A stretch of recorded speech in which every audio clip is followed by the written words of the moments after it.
লক্ষ্মীপুরে যাত্রীবাহী বাস নিয়ন্ত্রণ হারিয়ে খালে পড়ে ৫ জন নিহত হয়েছেন, আহত হয়েছেন বেশ কয়েকজন। আশঙ্কাজনক অবস্থায় তাদের কয়েকজনকে নোয়াখালী জেনারেল হাসপাতালে পাঠানো হয়। স্থানীয়রা জানায় প্রায়ই এই জায়গাটিতে দুর্ঘটনা ঘটে। লক্ষ্মীপুর প্রতিনিধি জান্নাতুল ফেরদৌস নয়নের তথ্য, ছবিতে ডেস্ক রিপোর্ট। লক্ষ্মীপুরের সেই খালে এবার পড়ল বাস।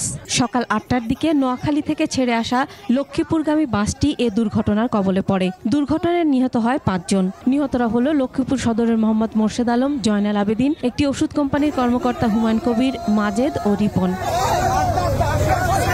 পুলিশ ও স্থানীয়রা জানান ১৪ জনকে জীবিত উদ্ধার করে আশঙ্কাজনক অবস্থায় কয়েকজনকে নোয়াখালী জেনারেল হাসপাতালে পাঠানো হয়েছে। এদিকে উদ্ধার তৎপরতা শুরু করতে দেরি হওয়ায় অসন্তোষ প্রকাশ করে স্থানীয় জনগণ ক্ষোভ প্রকাশ করেছেন। আমার কোলে আমি চাই একজনের সম্ভাবনা আমি বাঁচার ওরকমে দেখা যাচ্ছে।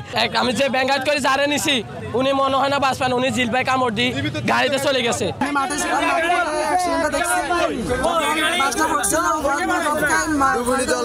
গাড়িটা সোজাই মনে করেন আশি নামা দিছিল, ৩০ থেকে ৩৫ জন লোক হবে। দুর্ঘটনার পর প্রায় ১ ঘন্টা লক্ষ্মীপুর ঢাকা আঞ্চলিক মহাসড়কে যান চলাচল বন্ধ ছিল। এতে সড়কের দুই পাশে যানজটের সৃষ্টি হয়।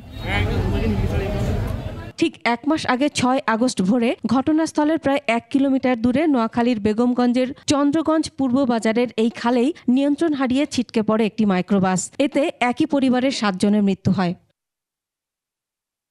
Masuma Lisa, desk report, ২১ television.